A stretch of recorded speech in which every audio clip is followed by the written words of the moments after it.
I thought I had it all figured out. 29 years old, decent job as a software developer, nice house in the suburbs with a white picket fence. The whole American dream wrapped up in a neat little package. Most importantly, I had Jessica, my wife of 3 years, the woman who'd stolen my heart when I nervously scribbled my number on a restaurant receipt like some lovesick teenager. Looking back now, I can see how perfectly orchestrated everything was, how carefully she played her role. Jessica Reed, she took my last name, Cross, though she'd drop it soon enough, was 27 and everything I thought I wanted. Beautiful in that girl next door way, with auburn hair that caught the light just right and a smile that could make me forget whatever stupid argument we'd had the night before. When we got married, she quit her administrative job without me even asking. Said she wanted to focus on making our house a home. I was happy to support us both on my salary. Hell, I was proud too. That's what husbands do, right? Our wedding was small but perfect. Local venue, close friends and family, nothing fancy but everything meaningful. That's when Ryan, my best friend since college, surprised us with his gift. Not another toaster or picture frame, but a squirming German shepherd puppy with oversized paws and the biggest brown eyes I'd ever seen. "Every family needs a dog," Ryan had said, grinning as he handed over the furry bundle. "This is Duke." Jessica had rolled her eyes, but I fell in love instantly. Duke became my shadow, my constant companion. While Jessica focused on her mysterious homemaking activities, which seemed to involve a lot of shopping and phone calls, Duke and I developed our own routine. Morning jogs, weekend soccer matches where he'd chase the ball across our backyard, quiet evenings where he'd sprawl across my feet while I coded. 3 years later, our life had settled into a comfortable rhythm. At least that's what I told myself. I worked my 9 to 5, came home to dinner on the table, watched TV with my wife curled up beside me and my dog at my feet. Perfect domestic bliss. But lately, something had been off. Jessica was different, more distant. Always on her phone, typing messages with a secretive smile I didn't recognize. Her shopping trips with friends got longer, more frequent. She started closing the bathroom door when she never used to. Little things that individually meant nothing but together formed a pattern my programmer's brain couldn't ignore. I told myself I was being paranoid. Marriage has ups and downs, right? She was probably just bored, needed some space, wanted more excitement in her life. Normal stuff. We'd work through it. That Saturday afternoon changed everything. Jessica announced she was going shopping with her friend Claire, another one of those mysterious trips that seemed to happen every few days now. She kissed my cheek, grabbed her purse, and disappeared out the front door with a cheerful, "See you later, honey." I settled onto our couch with a cold beer, ready to watch Arsenal play. Duke trotted into the living room, tail wagging with that boundless enthusiasm that never failed to make me smile. But instead of his usual tennis ball or rope toy, he had something black clutched in his mouth. "What you got there, boy?" I called, patting my leg. Duke bounded over, dropped his prize at my feet, and sat back with that expectant look that said, "Praise me. I brought you a present." I looked down. My blood turned to ice. Black boxer briefs. Size large. A brand I'd never seen before, definitely not mine. I wear medium, always have. These weren't from my drawer. They weren't from my laundry. They'd never been mine. I picked them up with shaking hands, turning them over, searching for some explanation that would make this nightmare make sense. Ryan had stayed over a few weeks ago after a poker night. Could they be his? But Ryan was smaller than me, wore a different brand, and these looked fresh, recently worn. My mind raced through possibilities, each one more devastating than the last. A laundry mix-up at the cleaners? Wrong size delivered by mistake? But deep down, in that part of my brain that processes code and logic and patterns, I already knew the truth. My wife was cheating on me. Duke sat there, tail still wagging, waiting for his praise. Good dog. He'd done exactly what German shepherds are bred to do: protect their pack, bring important things to their alpha's attention. He'd just delivered proof that my marriage was a lie. I stared at those boxer briefs, then at Duke's innocent face, then around our living room, our home, our life together. Everything I'd thought was real and solid and permanent. The Arsenal match played on the TV, but I couldn't hear it over the roaring in my ears. Something was very, very wrong. When Jessica came home that evening, I was still sitting on the couch, the evidence on the coffee table in front of me. She walked in with shopping bags, humming some tune, completely at ease. "How was the game?" she asked, not even looking at me. "Interesting," I replied carefully. "Duke found something today. Something unusual." I watched her face as she finally noticed the underwear on the coffee table. For just a second, less than a heartbeat, her expression flickered. Panic, fear, guilt? Then it was gone, replaced by that practiced smile. "Oh, that?" she laughed, waving her hand dismissively, probably from when Ryan stayed over. You know how men are with laundry. But I noticed something else. While she'd been talking, while she'd been laughing off my concerns, her hand had moved to the coffee table. When she walked upstairs to put away her shopping, the underwear went with her. She took the evidence. She was hiding something, and now so was I. Sleep didn't come that night. I lay beside Jessica, listening to her breathing, watching the rise and fall of her chest in the darkness. Every small sound made my pulse spike. When she shifted in her sleep, I wondered if she was dreaming about him, whoever he was.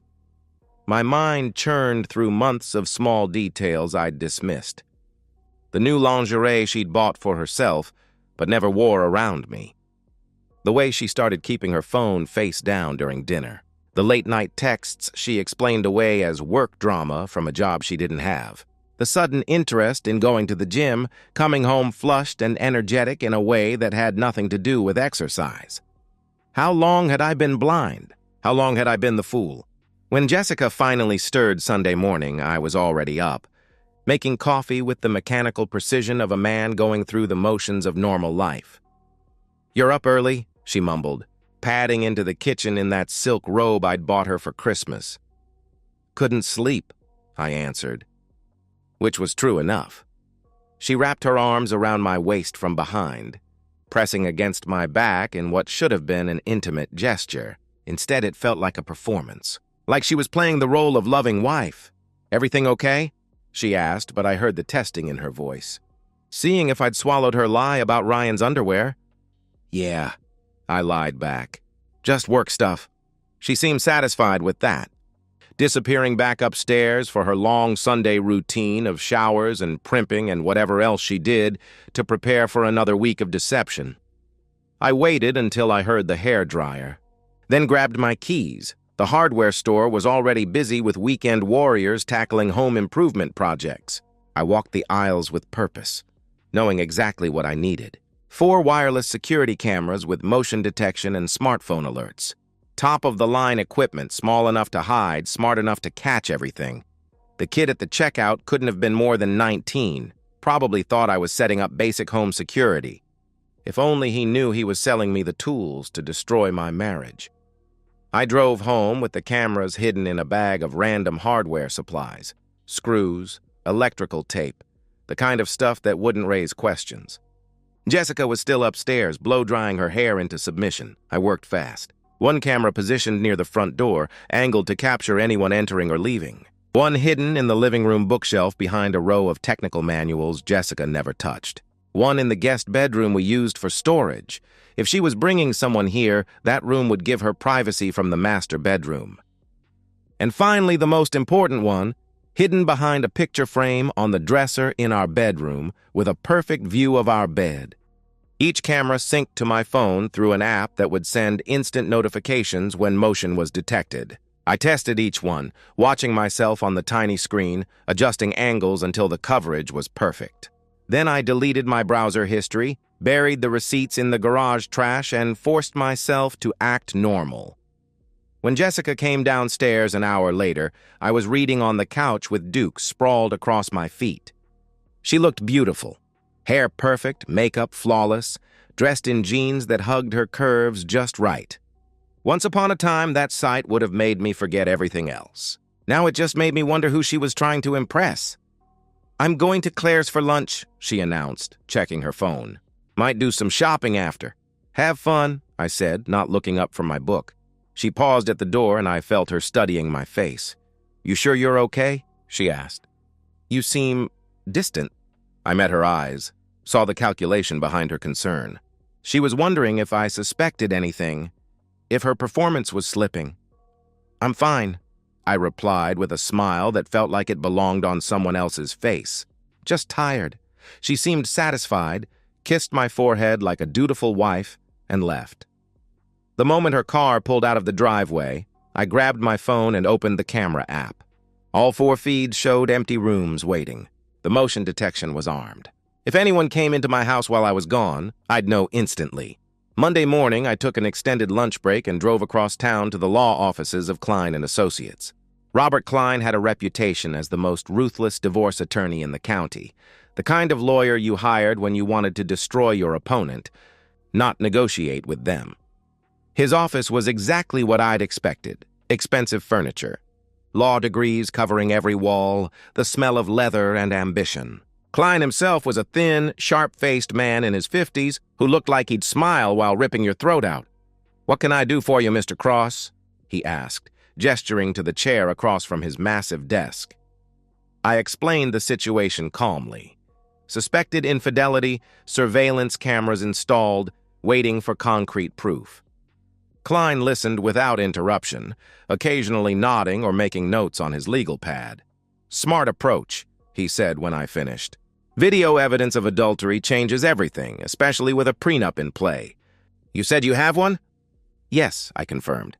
"Standard agreement, but it includes an infidelity clause. If either party commits adultery, they forfeit all claims to marital assets." Klein's smile was predatory. "Then if you get that video evidence, she walks away with nothing. House, savings, investments, all yours. No alimony, no property division.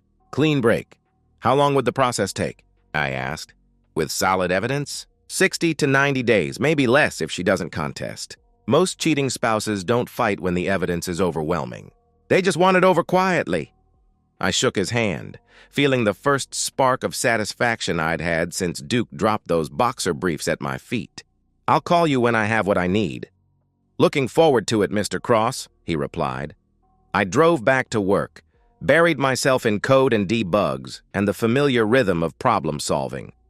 But my phone sat on my desk like a loaded gun, waiting for that first notification. Days passed. Jessica continued her routine: shopping trips, gym visits, mysterious phone calls taken in other rooms. She was affectionate at home, maybe even more than usual, cooking my favorite meals, curling up next to me during movies, asking about my day with what seemed like genuine interest. But I knew better now. It was all performance, all part of maintaining the perfect lie. 1 week after installing the cameras, I was at my desk debugging a particularly stubborn piece of code when my phone buzzed. Motion detected, front door camera. My heart hammered as I opened the app.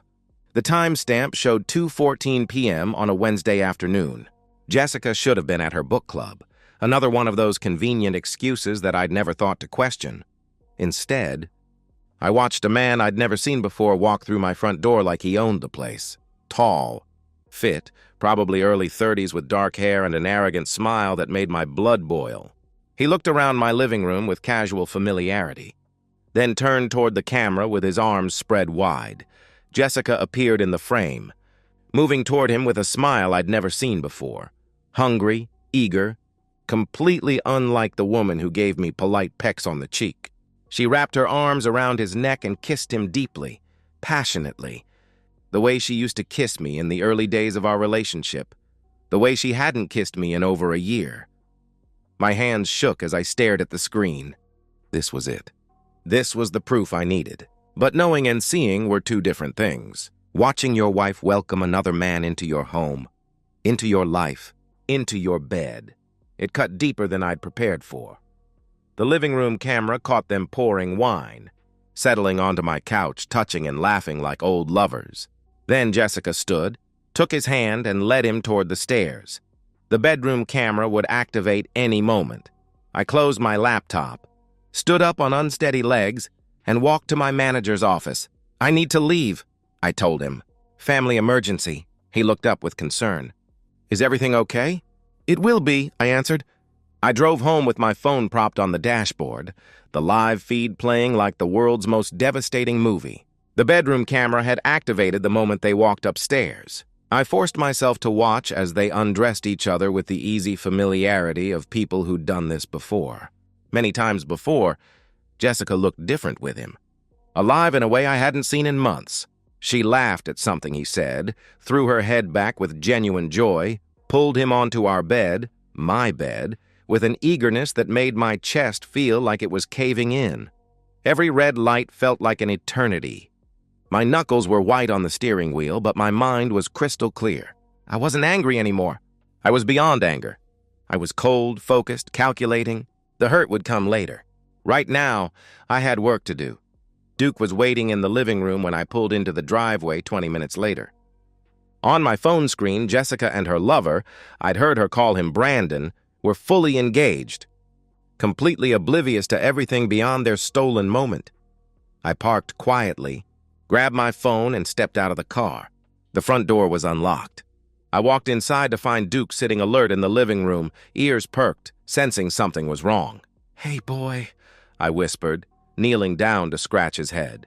His tail wagged, but he stayed focused, watching my face. "You ready to earn your keep?" Duke's tail moved faster. He knew. Dogs always know when the pack is under threat.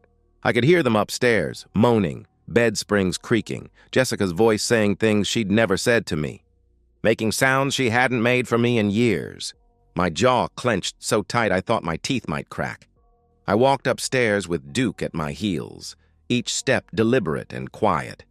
The bedroom door was slightly ajar, just enough for the sounds to carry. I took one last breath, centered myself, and pushed it open wide. "What the—" Brandon scrambled backward, eyes wide with shock, trying to cover himself with the sheet. Jessica screamed, pulling the comforter over her chest. "Ethan? Oh my God, what are you— How did you—" I didn't say a word. Didn't need to. I simply whistled. Short, sharp, commanding. Duke lunged. The German Shepherd hit Brandon like a missile, 90 pounds of muscle and fury and protective instinct. Brandon's scream was high-pitched, inhuman, terrified. Duke's jaws clamped down on his thigh, and he shook his head the way his ancestors had brought down much larger prey. "Get him off! Get him off!" Brandon shrieked, trying to kick at Duke while blood streamed down his leg. Jessica was screaming too, hysterical, trying to pull on clothes while pleading with me. "Call him off! Please, Ethan, call him off!" But I just stood there, arms crossed, watching with cold satisfaction. This was justice, swift, brutal, perfect. Brandon finally tore free, stumbling off the bed in blind panic. He grabbed his pants, hobbled toward the door with Duke snapping at his heels. I heard him crash down the stairs, nearly falling, then burst out the front door, still half naked and bleeding. Through the bedroom window, I watched him throw himself into his car and peel out of the driveway, tires screeching like he was fleeing for his life, which, in a way, he was. I turned back to Jessica, who had collapsed on the floor beside the bed, sobbing uncontrollably. Mascara streaked down her cheeks. Her hair was disheveled, and for the first time since I'd known her, she looked small, broken, human. "Ethan, please," she gasped between sobs. "I'm sorry, I made a mistake. It didn't mean anything. We can work through this." "Get dressed," I said coldly. "Ethan, please. We need to talk about this. I can explain," she pleaded. "Get dressed," I repeated.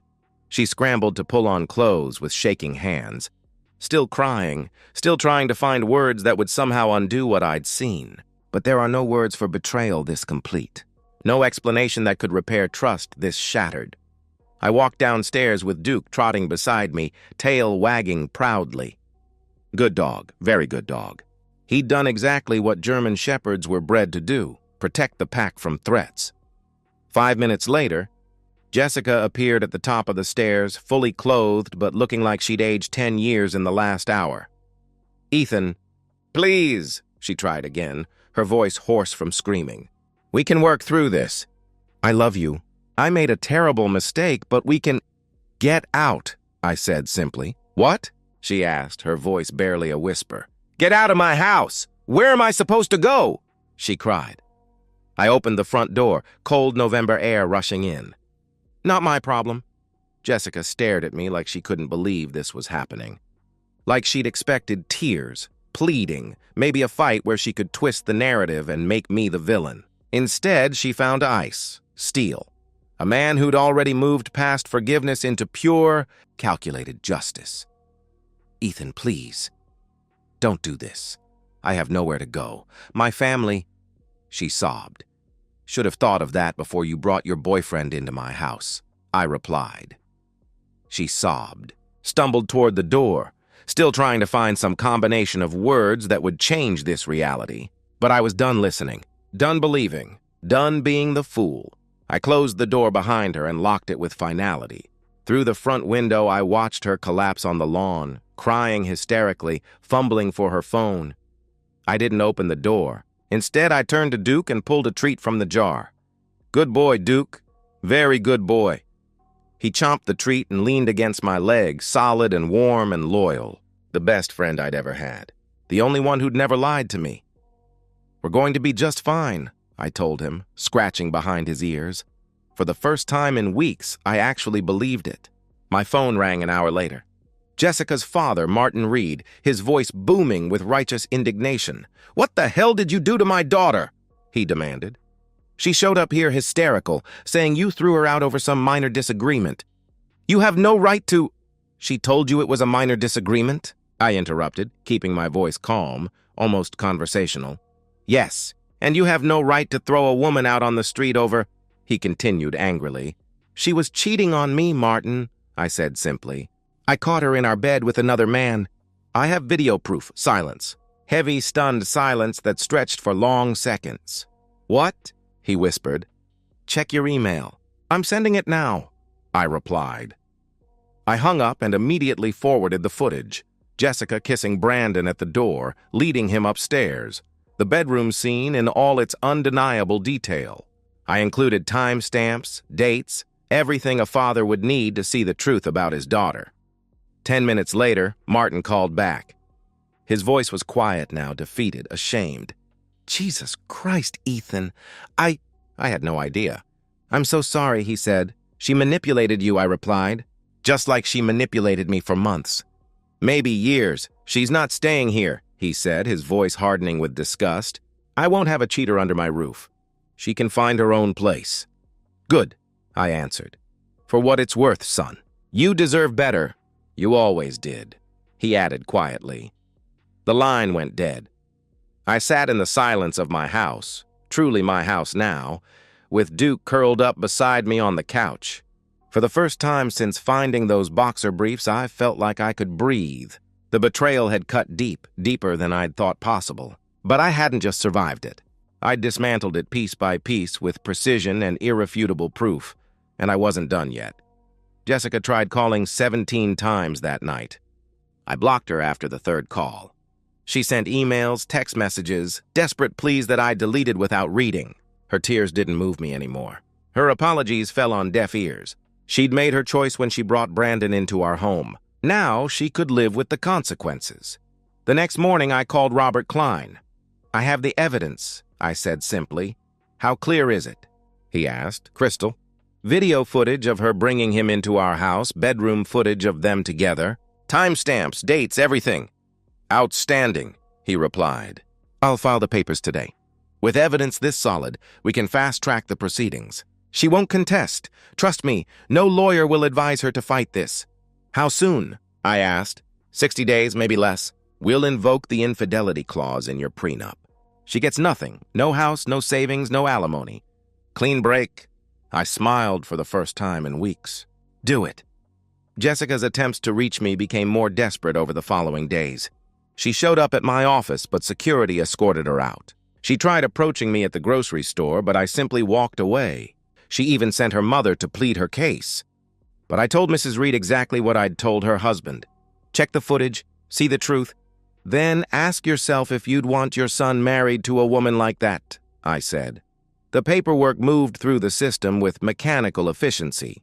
Jessica hired a lawyer, some public defender who took one look at the evidence and advised her to sign everything without contest.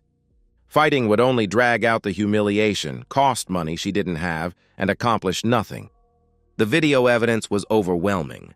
Brandon Hayes tried to press charges against me for Duke's attack. Reckless endangerment, Failure to control a dangerous animal, whatever his lawyer could think up. But the district attorney reviewed the case and declined to prosecute. Home invasion, adultery, provocation. Brandon had been trespassing in my home, in my bed, with my wife. Self-defense laws might be murky, but public opinion wasn't. Besides, no jury in the county would convict a man whose dog attacked his wife's lover. If anything, they'd want to buy Duke a steak dinner. Brandon spent 4 weeks in the hospital. Duke's bite had caused severe lacerations that required reconstructive surgery and left permanent nerve damage. The doctor said he was lucky it wasn't worse, but Brandon didn't feel lucky. He could barely walk without pain, and the story had spread through our small community like wildfire. That's the guy who got mauled by a dog after sleeping with someone's wife. He moved to another state 6 months later, seeking a fresh start and anonymity. I heard through mutual acquaintances that he'd never cheated again, not because of any moral awakening, but because the memory of Duke's jaws haunted his nightmares. Some lessons are learned in blood. 60 days later, the divorce was finalized. She didn't contest a single point. Her lawyer had advised that fighting would only make things worse, cost more money, and she'd still lose everything. The video evidence was too clear, too damning, too legally devastating. She got nothing. No house, no savings, no alimony.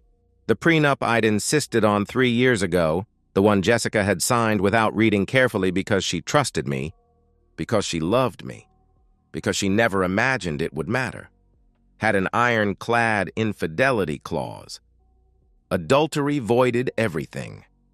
Jessica Reed, she dropped my last name immediately, as if that could somehow distance her from the consequences, walked away with her clothes and whatever she could fit in her car. Everything else stayed with me. The house, the savings account, the car I'd bought her for her birthday, the furniture we'd picked out together, the life we'd built. She moved into a cramped studio apartment across town, the only place she could afford on her new cashier's salary at a discount grocery store.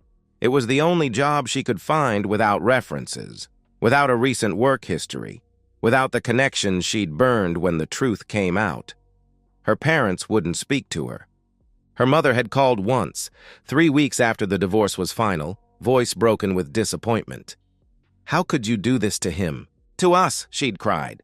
"We welcomed him into our family. We loved him like a son, and you destroyed everything. For what? For some stranger?" Jessica had tried to explain, to justify, to make her mother understand that it had been a mistake, that she still loved me, that she wanted to fix things. But her mother had hung up mid-sentence. The Reed family Christmas card came addressed only to me that year, with a handwritten note from Martin. "You'll always be our son-in-law in our hearts."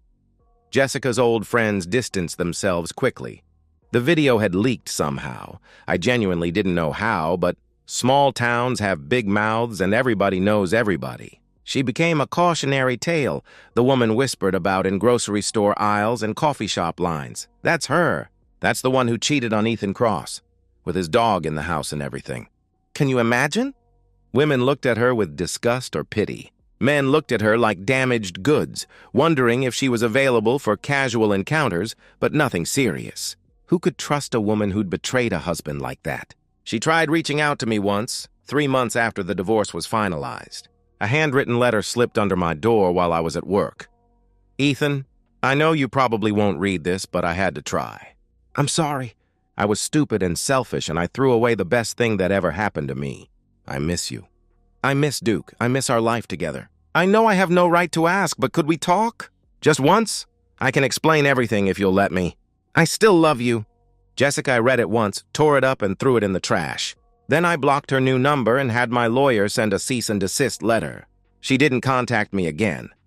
6 months later, I heard she'd tried dating someone new, a divorced construction worker she'd met at a bar. It lasted 3 weeks before he found out who she was, what she'd done. He dumped her via text message. "I don't date cheaters." The scarlet letter of adultery followed her everywhere in our small community. She'd branded herself with her choices, and the brand was permanent. Meanwhile, my life moved forward. I got a promotion at work, senior developer with a substantial raise and more responsibility. The recognition felt good. like proof that I was worth more than Jessica had valued me at. I started dating again, carefully and selectively. Sarah, a graphic designer I'd met at a coffee shop, caught my attention with her quick wit and genuine laugh. She had her own career, her own apartment, her own life that didn't depend on anyone else. Independence I found incredibly attractive after years of supporting Jessica's dependency. Trust doesn't come easy for me anymore, I'd told Sarah on our third date, when she asked about my divorce. "That's okay," she'd replied, squeezing my hand.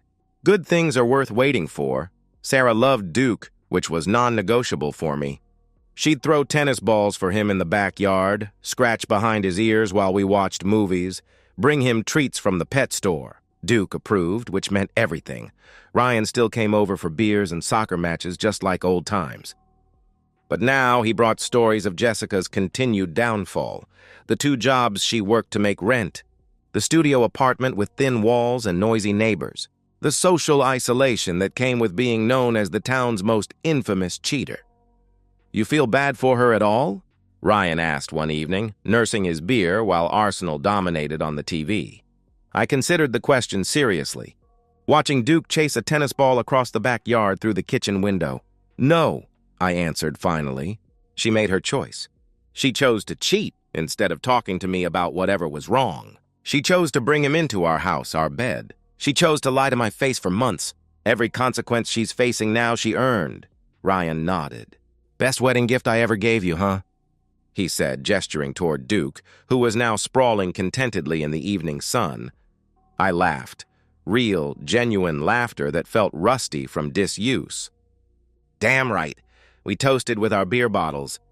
And Duke's tail thumped against the deck like he knew we were talking about him. Later that night, after Ryan had gone home and Sarah had kissed me goodnight at her car, I sat on my back porch with Duke at my feet. The house was quiet, peaceful mine.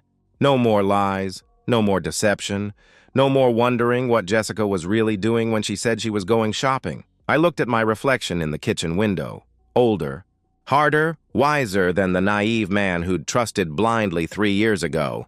I'd learned the difference between love and manipulation, between partnership and dependence, between loyalty and performance.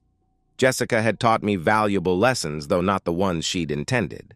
She'd shown me what real betrayal looked like, so I'd recognized genuine loyalty when I found it again. She'd demonstrated the cost of taking trust for granted, so I'd never make that mistake again. I didn't regret what I'd done, not for a second, because in the end, I hadn't just survived her betrayal, I'd exposed it, prosecuted it, and emerged stronger from the wreckage. Duke stretched out beside me, gray beginning to show around his muzzle, but still alert, still protective, still the best friend I'd ever had. "Good boy," I whispered, scratching his head. "We did good." His tail thumped against my leg in agreement. We had.